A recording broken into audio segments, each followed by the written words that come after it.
여러분 안녕하십니까. 광주 MBC 뉴스투데이입니다. 먼저 오늘의 주요 뉴스입니다.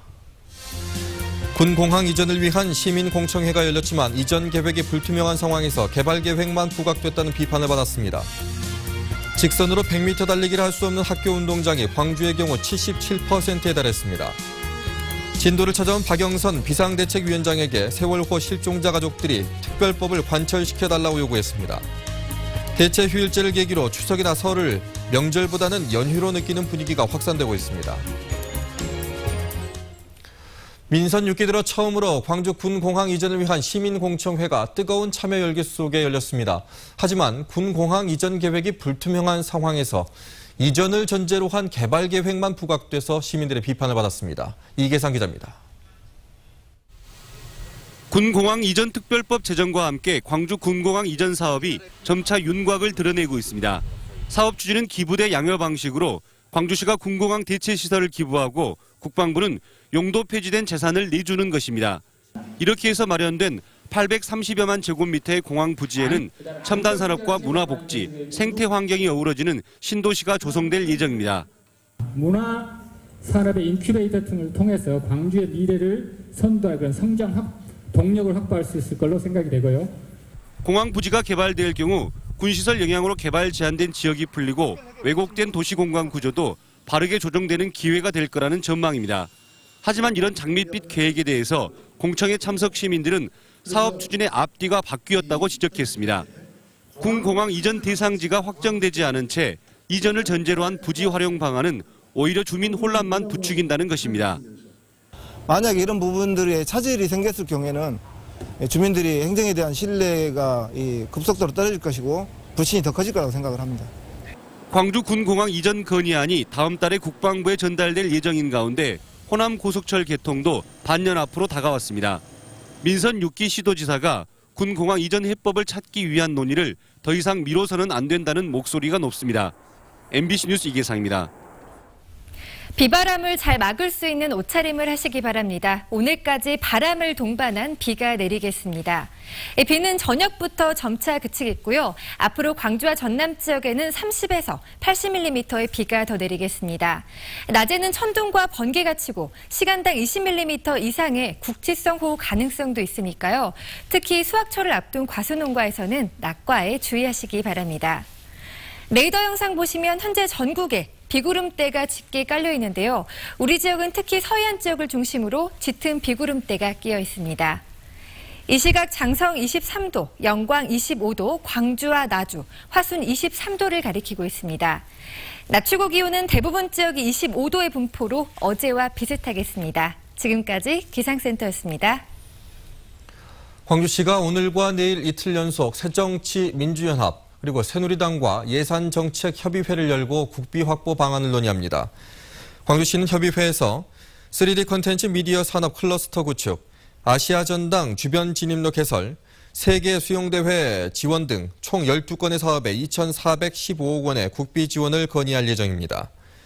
윤장현 광주시장은 여야 국회의원들을 상대로 광주가 타 지역에 비해 낙후되고 경제 산업적 기반이 취약해 지방 재정력이 낮은 만큼 국회 차원의 각별한 관심을 가져달라고 요청할 계획입니다. 2019년 세계 수영선수권대회 선수촌의 분산 건립 방안을 재검토하기로 함에 따라 논란이 뜨거워지고 있습니다. 임택 광주시 의원은 광주시의회 본회의 5분 발언을 통해 윤장현 시장 취임 이후 광주시가 수영대회 분산 건립 문제를 재검토하겠다고 밝힘에 따라 5개 자치구가 유치 경쟁에 행정력을 집중하고 있다고 지적했습니다. 임 의원은 도심 재생과 자치구 균형 발전이라는 가치를 위해 수영대회 선수촌은 반드시 분산 건립해야 한다고 주장했습니다. 이에 대해 광주시는 선수촌을 기한 안에 건립하기 위해 구별로 분산 건립할지 말지를 원점에서 검토하고 있다고 해명했습니다. 세월호 참사 당시 승객을 두고 자신들만 탈출한 선원들의 행태는 잘 알려져 있습니다만 이뿐만이 아니었습니다. 구조를 기다리며 캔맥주를 마시고 다쳐서 의식이 없는 동료를 내버려 두고 자신들만 탈출했던 사실이 어제 법정에서 새롭게 드러났습니다. 김인정 기자입니다. 이준석 선장 등 선원들이 해경에 의해 가장 먼저 구조되고 있는 장면입니다. 이 대열에는 세월호 1등 기관사 손모 씨도 포함돼 있었습니다. 손 씨는 구조되기 직전 여유가 넘쳤습니다. 세월호 3층 복도에서 구명조끼를 입고 구조를 기다리던 손 씨는 기관장 박 씨와 함께 맥주를 나눠 마셨습니다. 배가 침몰 중인 상황에서 맥주를 마신 이유가 뭐냐고 검사가 묻자 손 씨는 격앙된 감정을 진정시키기 위해서였다고 말했습니다. 그러면서 그때 승객들이 어디서 무엇을 하고 있을 거라고 생각했느냐는 질문에는 객실에 있을 것이라고 생각했다면서도 가지 않은 이유에 대해서는 판단 착오였다고 말했습니다. 이 진술이 나오자 방청석에서는 야유가 터져나왔습니다. 이뿐만이 아닙니다.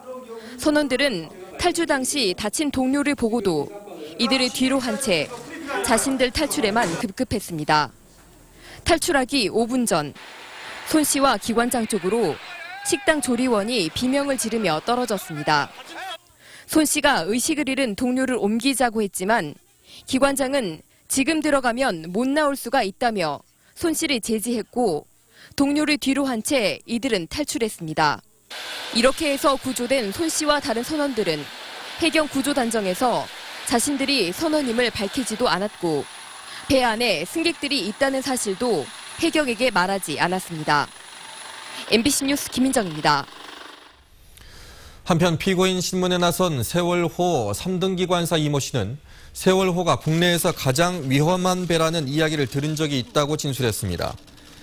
이 씨는 사고가 나기 보름 전 5층 조타실에서 원래 선장 신모 씨와 갑판장이 이 배가 대한민국에서 가장 위험한 배다라고 이야기를 나눈 사실을 들은 적이 있다고 말했습니다. 그러면서 갑판장이 가장 위험한 배다, 잘못하면 바로 뒤집어지는 배다라고 말하고 자신에게 농담조로 너도 조심해라라고 말했다고 덧붙였습니다. 세월호 구조업체 언딘에게 특혜를 줬다는 혐의를 받고 있는 최상환 해양경찰청 차장이 어제 검찰에서 강도 높은 조사를 받고 오늘 새벽 귀가했습니다. 검찰은 어제 최 차장을 피의자 신분으로 불러 언딘에게 일감을 몰아준 경위와 언딘에게 독점적 권한을 주려 한 이유를 조사하고 오늘 새벽 1시 반쯤 귀가시켰습니다. 검찰을 나서면서 최 차장은 취재진에게 아무 말도 하지 않고 돌아갔습니다. 검찰은 조사한 내용을 바탕으로 최 차장을 직권남용 혐의를 적용해 기소할지 여부를 검토하고 있습니다. 전라도닷컴 해킹 사건과 관련해 광전남 민주언론 시민연합은 논평을 내고 특정 언론사의 세월호 기사와 전라도라는 문화적 콘텐츠를 직접 공격했다는 점에서 이번 사건은 가볍게 넘어갈 문제가 아니라고 밝혔습니다. 민언련은 해킹을 주도한 세력이 언론사의 고유한 편집권을 침해하고 재산상의 손해를 입힌 사실과 특정 지역을 혐오하는 내용으로 언론사 콘텐츠를 훼손한 사건에 대해 경찰은 엄정히 수사해야 하고 지역사회는 진지한 논의를 시작해야 한다고 촉구했습니다. 장성 효사랑 요양병원 화재를 계기로 경찰이 도내 요양병원을 단속한 결과 13개 병원이 적발됐습니다.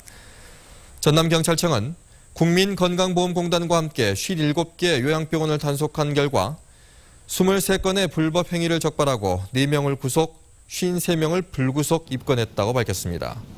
유형별로는 소방법과 건축법 위반 등이 31명으로 가장 많았고 불법 묵인과 뇌물 등 비리가 7명 등이었습니다. 경찰은 이 밖에도 7개 병원을 추가 수사하고 있다고 밝혀 사법 처리 규모는 더 늘 것으로 보입니다.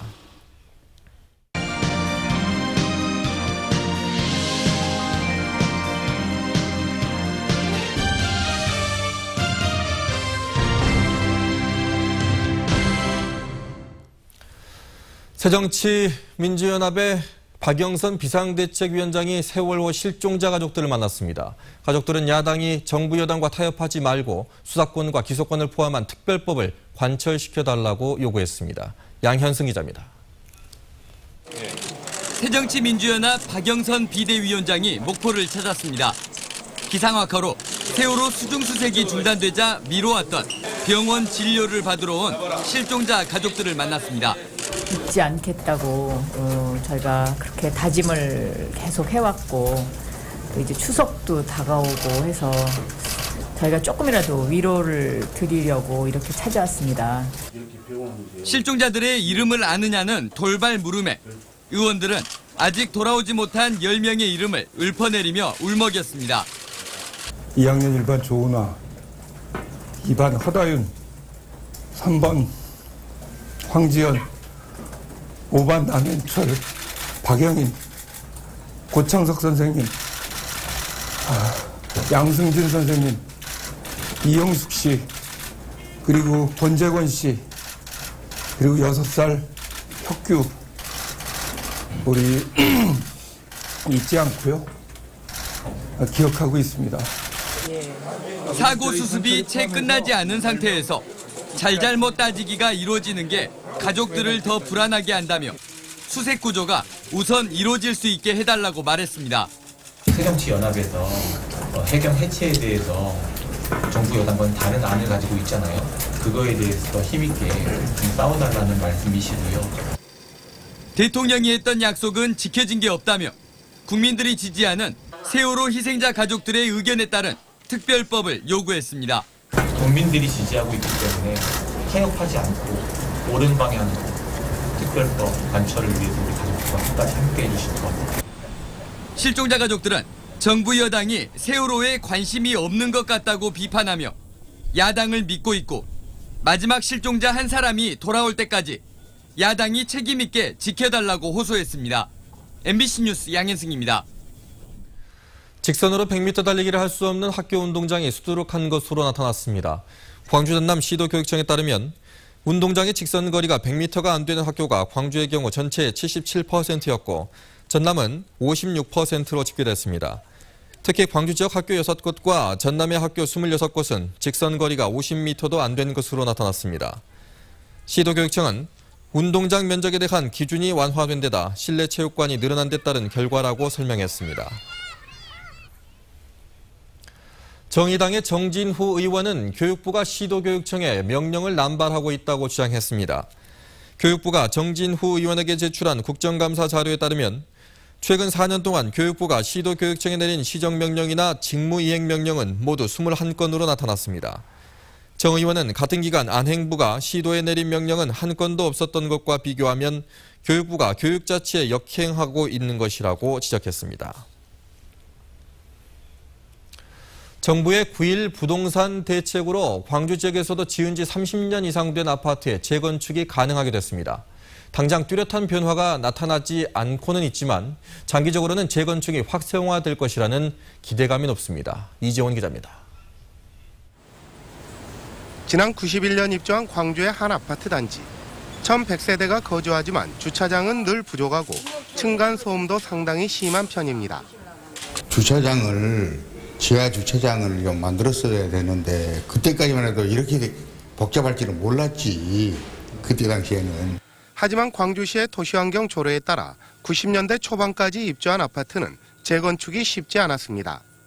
지금까지는 재건축 추진을 엄두도 내지 못했지만 앞으로는 이처럼 90년대 이후에 입주한 아파트에서도 재건축 추진이 가능해졌습니다. 정부가 아파트 재건축 기간을 40년에서 30년으로 축소함에 따라 2020년 이후 추진이 가능해진 것입니다. 수혜를 입게 된 아파트는 광주에서 모두 180여 개 단지 7만 세대가 넘습니다. 광주시는 또 주차장이 없거나 층간 소음과 에너지 효율 등으로 생활에 불편이 있을 경우 재건축을 허용하는 쪽으로 조례를 개정할 계획입니다. 지금은 층간 소음, 그다음에 에너지 효율 등을 반영해서 그런 부분까지 반영해서 노후도를 측정해서 이제 재건축이 쉽게. 시장에서는 정부의 대책이 수도권에만 맞춰진 것으로 당장 지역에서 효과를 내기는 어렵다는 비관론이 우세합니다. 하지만 광주에서 재건축 아파트가 성공한 사례가 있듯이 사업성을 갖추면 장기적으로는 재건축이 활성화될 것이라는 의견도 만만치 않습니다. 재건축이라는 이런 부동산 시장 자체 활성화 정책들이 많이 나옴으로써 소비자에는 좀 더 좋은 소식일 것 같고 부동산 시장에도 좋은 영향을 미칠 걸로 판단됩니다. 여기에 광주시가 구도심을 활성화하기 위해 대규모 택지 개발을 추진하지 않는 것도 재건축을 활성화시킬 수 있는 한 요인으로 꼽히고 있습니다. MBC 뉴스 이재원입니다. 아파트 안전진단 평가에서 2등급을 받은 광주 평화맨션 주민들이 정부의 특별재난지역 선포를 촉구했습니다. 평화맨션 비상대책위원회는 A동과 B동 172세대 500여 명은 이재민과 같은 아픔을 겪고 있다며 북구가 특별재난지역 선포를 정부에 건의해달라고 요구했습니다. 또 아파트 균열로 정상적인 매매와 임대 거래도 불가능해 자산으로 인정받지도 못하고 있다며 주민 스스로는 해결할 수 있는 문제가 아니라고 말했습니다. 광주 전남 지역 주식 투자자들의 거래량과 거래 대금이 동반 감소한 것으로 나타났습니다. 한국거래소 광주사무소에 따르면 지난달 광주 전남 투자자들의 8월 중 주식 거래량은 3억 1천만여 주로 14.9% 감소했습니다. 거래 대금도 2조 5,200억여 원에서 2조 2,800억여 원으로 9.61% 줄었습니다. 언제부터인가 추석이나 설을 명절보다는 연휴로 느끼는 분위기가 많아지고 있습니다. 이번 추석부터는 대체 휴일까지 도입돼서 이런 경향이 더 두드러질 전망인데요. 상대적 박탈감을 호소하는 이들도 적지 않습니다. 조현성 기자입니다. 편백숲으로 유명한 전남의 한 휴양림. 추석 연휴 전날부터 닷새 동안 사실상 모든 시설의 예약이 끝났습니다. 예약은 2달 전에 모두 마감이 됐습니다. 휴양림이나 펜션들이 예약이 다 차버렸더라고요. 그래서 예약을 못했어요. 가고 싶은데. 10여 곳에 이르는 전남의 또 다른 휴양림 역시 사정은 마찬가지입니다. 귀성 대신 여행이나 레저를 택하는 이른바 달라진 추석 명절 분위기는 휴양림의 예약 현황에서 확연히 드러납니다. 특히 올해는 38년 만에 가장 이르게 찾아온 추석. 여기에 처음으로 대체 휴일까지 적용되면서 차례 대신 가족 휴가를 택한 이들이 더욱 늘었습니다. 그러나 대체 휴일의 경우 모든 근로자가 해당되는 것이 아니어서 형평성 논란도 낳고 있습니다. 실제 한 조사 결과 중소기업의 경우 나흘을 쉰다는 비율이 66%였고 대체 휴일을 적용해 닷새 동안 쉰다는 중소기업은 14%에 불과했습니다. 정부에서는 이렇게 시행을 했다 하지만 실제적으로 이런 현장이나 일선에서는 시행 안 되는 데가 많으니까 일반인들한테는 그게 아마 피부로 와닿지도 않을 거예요. 그게 대체 휴일이. 제 생각에 그래요. 하지만 처음으로 시행된 대체 휴일제는 점차 민간 부문에서도 동참이 늘어날 수밖에 없다는 점에서 명절의 풍속도는 더욱 빠르게 바뀔 전망입니다. MBC 뉴스 조현성입니다. 추석을 앞두고 광주 지역 장애인들에게 흰쌀 나눠주는 훈훈한 행사가 열렸습니다. 광주 장애인 총연합회는 명절을 앞두고 지역 기업과 독지가들이 후원한 흰쌀 700가마를 형편이 어려운 장애인들에게 전달했습니다. 흰쌀 나눔 행사에는 한전 광전남 본부와 산이건설, 삼성전자 광주 사업장 등이 참여했습니다.